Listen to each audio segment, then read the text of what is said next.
पुढच्या बातमीकडे वळणार आहोत। याची देही याची डोळा स्वतःचं पोर्ट्रेट पाहण्याची जणू संधीच नगरकरांना मिळाली। निमित्त होतं इथे भरवण्यात आलेली ऑल इंडिया पोर्ट्रेट स्पर्धा। पाहूयात या संदर्भातला एक खास रिपोर्ट।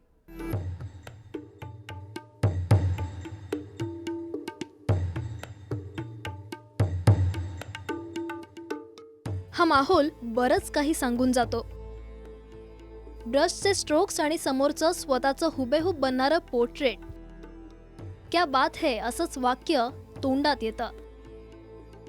ज्येष्ठ आणि जगप्रसिद्ध चित्रकार गोपाळ देऊस्कर यांच्या जन्मदिनाचं औचित्य साधत नगरमध्ये स्पर्धा भरवण्यात आली होती। अहमदनगरच्या लक्ष्मीनारायण हॉलमध्ये शनिवारपासून अखिल भारतीय पोर्ट्रेट स्पर्धा भरवण्यात आली होती। रविवारी कमर्शियल आणि ज्येष्ठ पत्रकारांची स्पर्धा होती। या स्पर्धेत एकूण 50 निवडक स्पर्धकांनी भाग घेतला होता। मला सांगायला आनंद होतो की संपूर्ण भारतातून इथं लोक आले आहेत। मध्य प्रदेशहून आले, बिहारहून आले आहे, काही राजस्थानहून आले आहे, कलकत्ताहून आले आहे। मला असं वाटतं की याचा फायदा भविष्यातल्या कलाकारांना होईल। या पोर्ट्रेट या विषयाला तर नक्कीच फायदा होईल की पुढच्या वर्षी अजून तयारी करून, वर्षभर तयारी करून कलाकार प्रयत्न करतील की याच्यामध्ये आपल्याला बक्षीस मिळावं। राज्यात अनेक स्पर्धा होतात, मात्र अशा स्पर्धांमध्ये भाग घेऊन वेगळाच अनुभव आल्याचं एका नवोदित चित्रकारानं म्हटलंय। तर महाराष्ट्रामध्ये बऱ्याच स्पर्धा होतात पोर्ट्रेटच्या, पण एवढं सुंदर नियोजन, एवढी सगळी मॉडेल्स वेगवेगळे, प्रत्येक कलाकाराला काम करायला मिळाले, हे तर खूपच चांगलं आहे। ते कॅमेरा करू शकत नाही, ते कलाकारांनी करायचा प्रयत्न केला पाहिजे, म्हणजे मग ती कला परत पुन्हा पुनरुज्जीवित होईल। फोटो काढताना 1 मिनिट उभं राहण्यापेक्षा इथे 5 तास बसण्याचा आनंद काही वेगळाच आहे। इथे फोटो जिवंत होताना दिसतो। दर सेकंदाला इथे रेषा बदलतात आणि शेवटी तयार होतं ते जिवंत चित्र।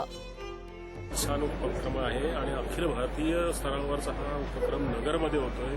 त्याच्यामध्ये शांतिकुमार फुले ट्रस्ट आणि प्रमोदजी कांबळे यांचा फार मोलाचा त्यांचा भाग आहे, कारण त्यांनी इतक्या मोठ्या स्तरावरची जी स्पर्धा अरेंज केली, त्याच्यामुळे देशातले आर्टिस्ट आम्हाला बघायला मिळाले। आज सर्वप्रथम खूप छान अशा अर्थाने वाटतंय की एरवी मी गाताना लोक ऐकतात, आज मी मला स्वतःला फक्त ऐकतोय आणि अंतर्मुख होऊन आतल्या आत माझं एक वेगळ्या लेवलचं गाणं चाललंय। वा।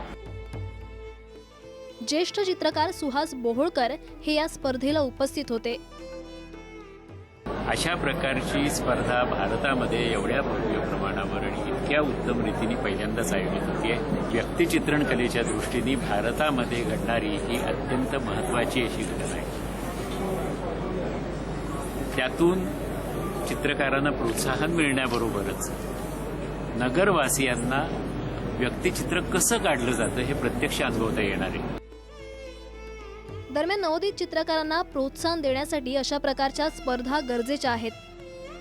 तर इथलं उत्साही वातावरण पाहून आपल्यालाही अशा ठिकाणी जाण्याचा मोह झाल्यावाचून राहणार नाही। सुशील थोरातसह ब्युरो रिपोर्ट, जय महाराष्ट्र, अहमदनगर।